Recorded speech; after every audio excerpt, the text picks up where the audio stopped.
Hey YouTubers, another review about a cheap item.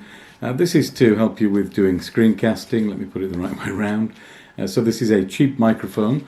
It's a USB microphone. It's called 1ByOne. I'll show you some close-up images. I got this on one of the lightning deals, so it was cheap. You may pay a little bit more for it now, but it will come up on deals now and again, I expect, from Amazon.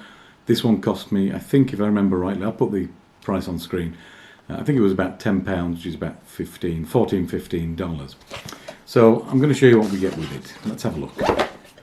So we got a fairly, well, I think it's quite a nice looking microphone. Personally, I think it looks quite cool. You tell me what you think. We get a little tripod thing. Instruction manual I'm going to ignore as usual. This is a micro USB to micro USB cable and a micro USB to a standard USB is that called B, that cable? Which is the one I'm going to use for access to my MacBook Pro. So this will work on Windows and Mac machines. It is a USB microphone, so of course you're going to be able to put it on any machine that accepts USB. Let's get it connected up, and then what I'll do is actually record something on the Mac. I'll let you listen to the normal audio from the Mac, the built-in microphone, then compare the identical recording with this. I'm going to use Audacity, which is free editing software. It's pretty good, to be fair, to say it's cheap and, well, free.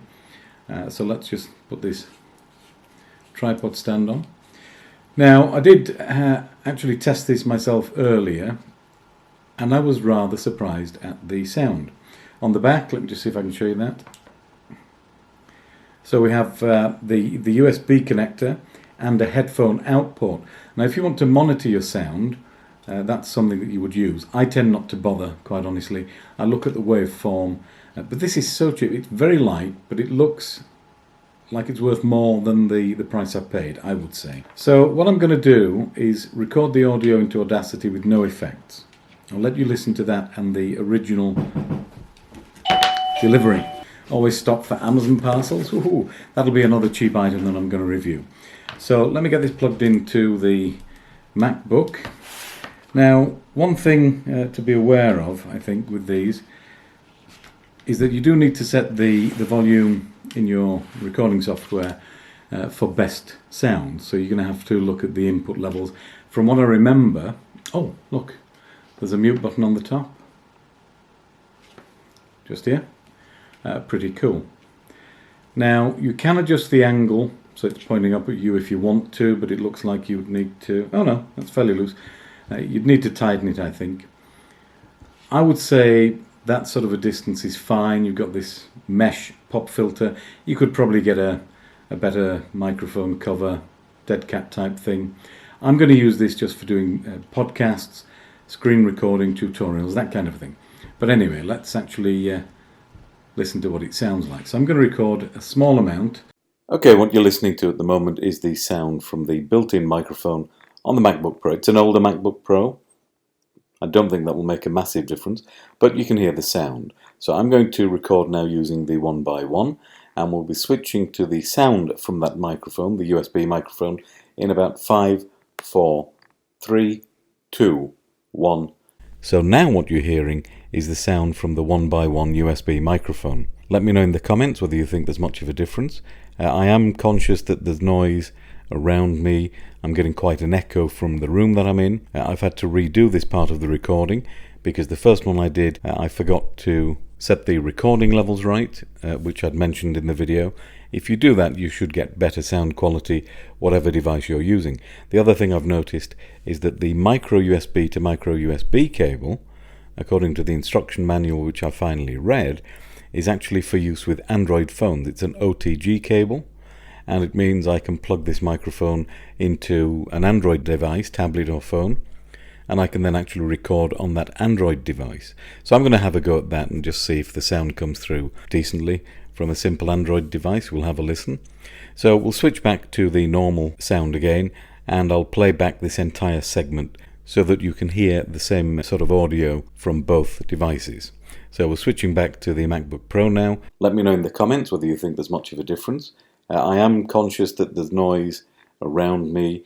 I'm getting quite an echo from the room that I'm in. I've had to redo this part of the recording because the first one I did, I forgot to set the recording levels right, which I'd mentioned in the video. If you do that, you should get better sound quality, whatever device you're using. The other thing I've noticed is that the micro USB to micro USB cable, according to the instruction manual which I finally read, is actually for use with Android phones. It's an OTG cable, and it means I can plug this microphone into an Android device, tablet or phone, and I can then actually record on that Android device. So I'm going to have a go at that and just see if the sound comes through decently from a simple Android device. We'll have a listen. So we'll switch back to the normal sound again, and I'll play back this entire segment so that you can hear the same sort of audio from both devices. So we're switching back to the MacBook Pro now. Let me know what you think. I'd love to hear your comments in the comment section below. Did you think it was better than the built-in microphone? Did you think it was suitable quality for doing podcasts, screen recordings, that kind of a thing? Of course, you wouldn't use this with a camera because the USB connector is not going to plug into the camera. You may be able to get some kind of adapter from USB, micro USB to 3.5mm. I haven't looked into that, but this would be a little bit unwieldy, quite honestly, anyway. Unless you were doing tabletop videos like I'm doing here, that would probably work. But honestly, for me, this is fine just for use with the laptop or my desktop machine, because I do a lot of screen recording and tutorials and so on. So for the money, personally, I think it was pretty good. So you'd have to make your own determination based on what you've heard. I will make available to you the original files so that you can have a listen to them properly without any YouTube compression. If this has been of any use to you, please do like the video, give me a thumbs up, subscribe, hit the bell notification icon so that you get notified when I do new videos.